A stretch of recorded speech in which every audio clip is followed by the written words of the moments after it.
Assalamualaikum warahmatullahi wabarakatuh. Kembali lagi di channel Brilliant Legacy. Oke, kemarin gue janji untuk bikin kenapa ya alasan bikin apa watchlist rekomend Porto ini, dan di sini gue mau jelasin kenapa alasannya. Dan kemarin gue jelasin karena mengikuti rekomendasinya Om Benix waktu itu. Kalau mau nyusun portofolio harus didiversifikasi ke 5 jenis sahamnya gitu. Dan ini gue lakukan gitu. Dan disclaimer, ini bukan rekomendasi untuk jual atau beli saham yang ada di video ini. Dan waktu itu gue rekomendasikan juga bukan untuk khalayak umum, hanya untuk teman-teman gue. Dan gue rekomendasiin juga di awal 2025 gitu ya. Artinya harga sahamnya pasti udah berubah ya gitu. Oke, langsung aja. Jadi 5 jenis sahamnya itu apa aja? Yang pertama itu saham low risk, yang kedua saham high risk, yang ketiga momentum, yang keempat long term, yang kelima siluman gitu, bahasanya siluman ya. Atau harta terpendam lah gitu. Oke, nah yang pertama saham low risk kita pilih ada BBRI yang performa year to date-nya itu masih minus, dan yang kedua Telkom gitu ya. Alasannya ya waktu itu ya sahamnya menurut gue masih murah-murah gitu ya. Gitu. Telkom gue inget banget waktu itu masuk di 2300-an, dan itu tuh waktu itu mendekati harga terendahnya saat pandemi gitu, dan itu menarik menurut gua. Dan kalau BBRI waktu itu beli di 3800-an ya gitu, dan kita juga menganggap waktu itu masih murah ya, padahal masih bisa lebih turun ke 3300 gitu. Tapi ya udahlah, dan 3800-an waktu itu juga menurut gua masih oke lah gitu ya, dapat dividen kalau di year dihitung-hitung dividennya juga masih lumayan lah, di atas 5%. Seingat gue seperti itu ya. Ya, dan yang kita tahu dan antara juga lagi butuh uang banyak, pastinya kan akan memaksimalkan dari hasil dividen BUMN ini gitu. Jadi ya kemungkinan di tahun 2026 dividennya harusnya bisa lebih besar dari 2025 menurut gue seperti itu. secara bukan yield ya, kalau yield kan bergantung harga, secara apa sih namanya, payout rasionya menurut gua. Oke, itu alasannya. Dan memang loris ya, artinya ya nggak bakal turun sampai 90% lah gitu, menurut gua. Jadi aman-aman aja. Yang kedua saham high risk. Nah ini yang beresiko tinggi, yaitu ada di GIA dan TGRA gitu ya. Kalau GIA itu memang karena waktu itu Om Benix juga pernah ikut RUPS-nya, artinya dia ikut ya, punya barang juga di situ. Dan memang karena waktu itu karena ada Pak Irfan, dan sekarang udah berubah, udah 2 kali ganti juga nih POD-nya gitu ya. Tapi memang kita juga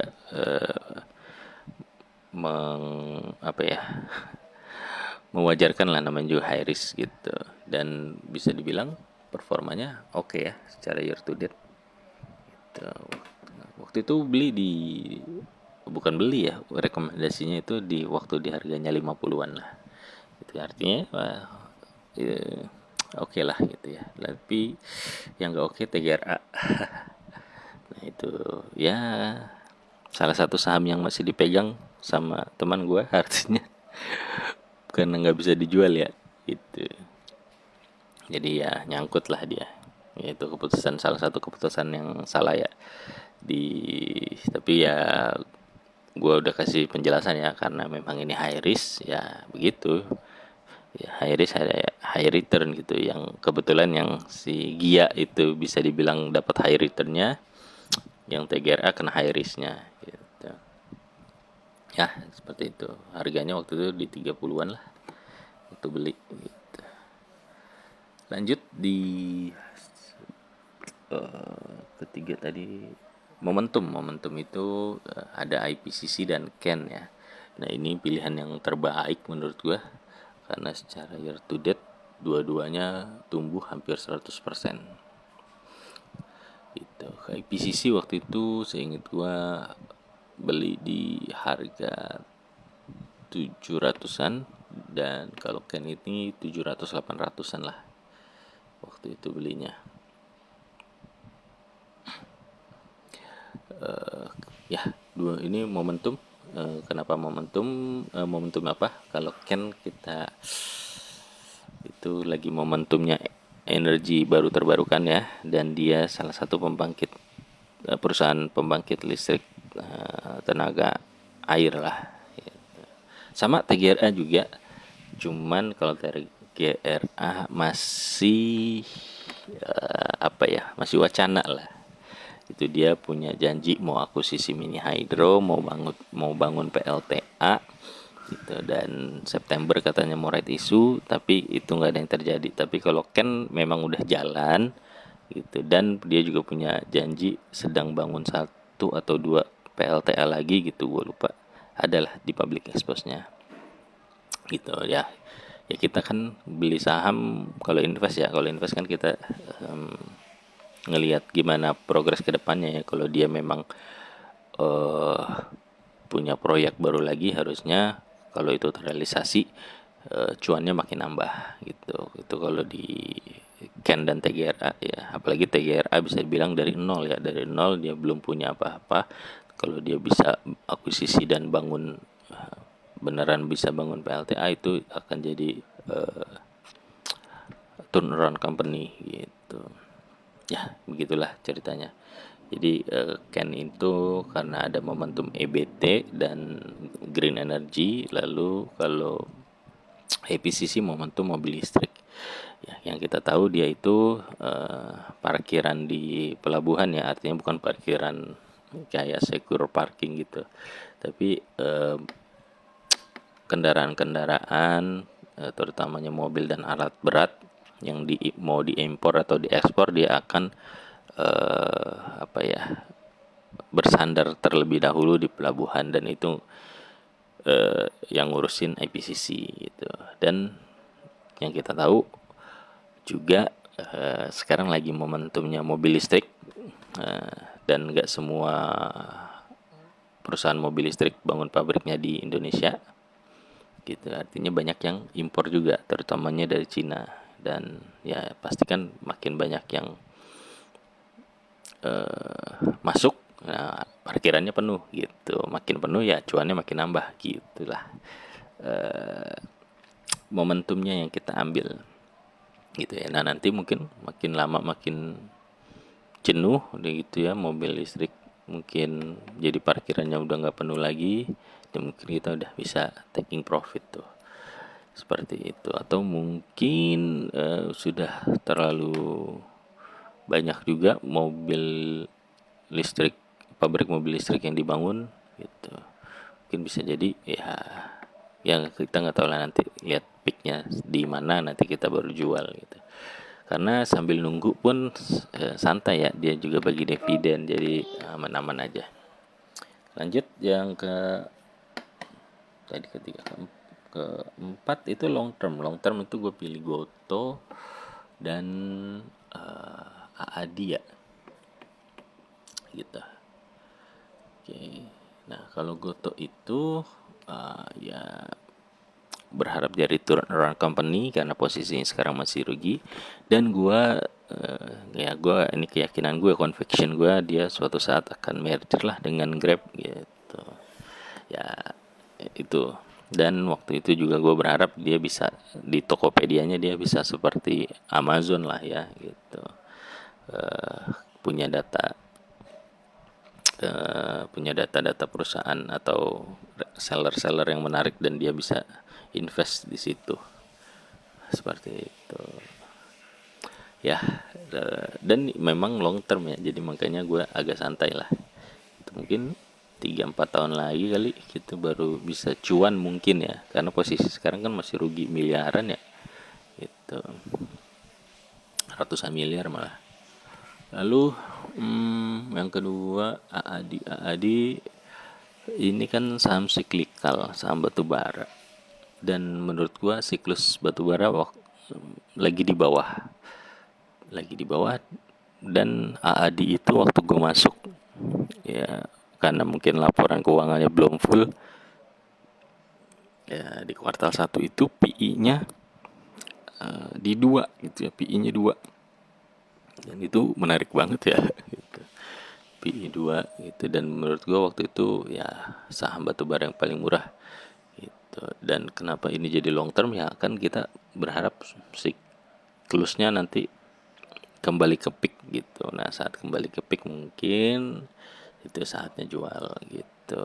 Dan sambil nunggu pun dia rajin bagi dividen gitu. Jadi ya oke lah menurut gua gitu. Saham AADI untuk dipilih menjadi long term gitu ya, di antara saham-saham batubara lainnya di waktu itu menurut gua. Jadi pilihannya ke Goto, berharap jadi turnaround di ya 5 tahun ke depan, sama AADI berharap nanti harga batubara kembali ke peaknya gitu. Jadi itu pilihan untuk long term. Kalau dilihat dari performa harganya sih secara year to date dua-duanya masih minus lah gitu. Kalau secara year to date ya. Kalau AADI seingat gue masuk di 6 ribuan, bukan masuk ya. Waktu di gua kasih bikin rekomendasinya tuh harganya lagi di 6 ribuan. Terus kalau Goto itu ya di 70-an. Jadi kalau AADI sebenarnya kalau beli pas gua kasih rekomendasi waktu itu ke temen gua, dia posisi masih cuan, dan kalau Goto ya masih minus gitu.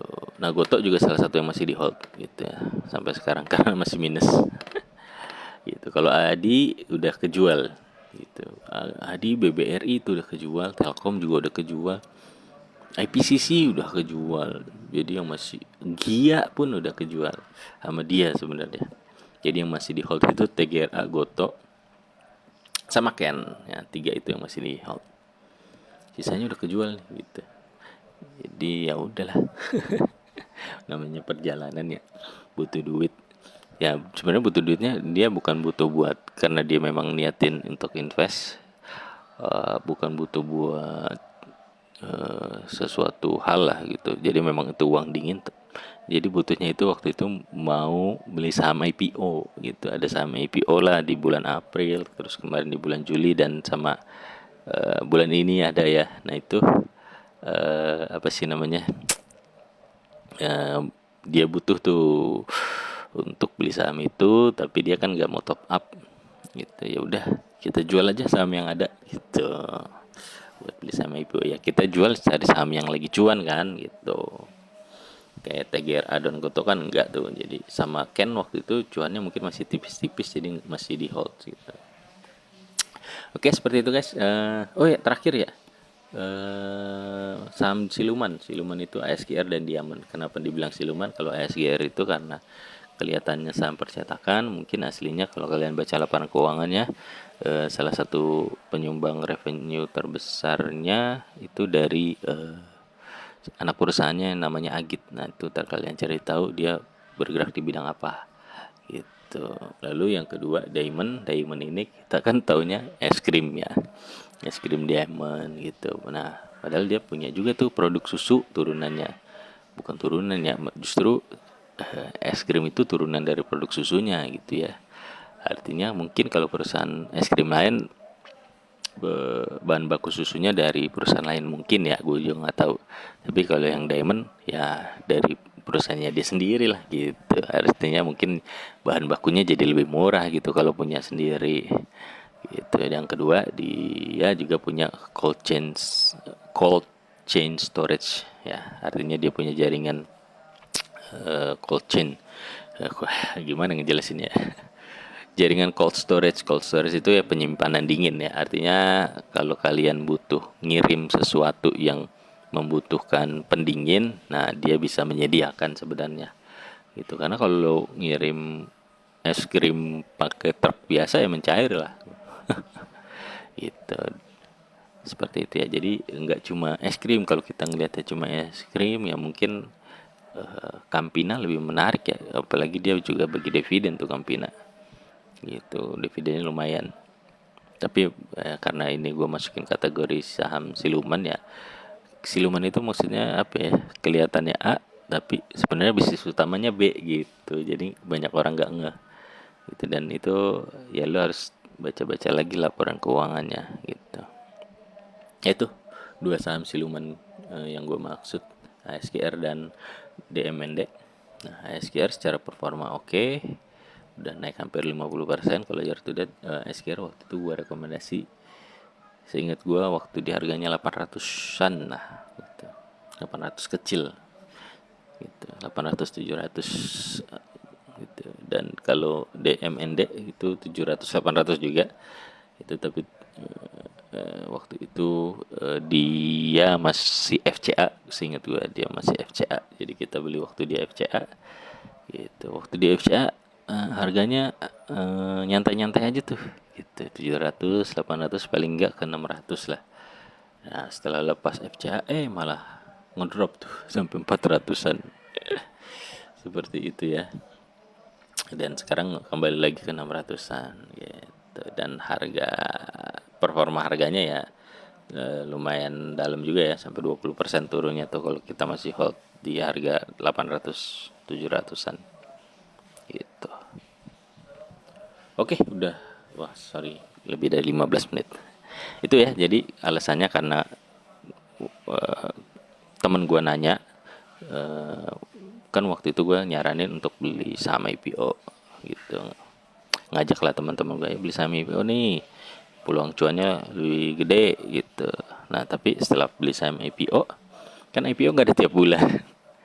Muncul pertanyaan, beli saham apa lagi? Nah, itu akhirnya gue bikin lah watchlist rekomendasi ini buat mereka. Jadi bukan buat kalian ya. Dan disclaimer, ini bukan anjuran untuk jual atau beli saham saham yang ada di video ini gitu. Dan bukan rekomendasi saat gue bikin video ini ya. Rekomendasinya udah dari bulan Februari atau bulan Maret 2025 gitu ya. Jadi ya tadi lo lihat harganya udah banyak yang naik, walaupun ada yang turun juga gitu. Jadi ya kurang tepat lah, kurang bijak kalau lo tiba-tiba ngikut beli saham-saham yang ada di sini gitu ya.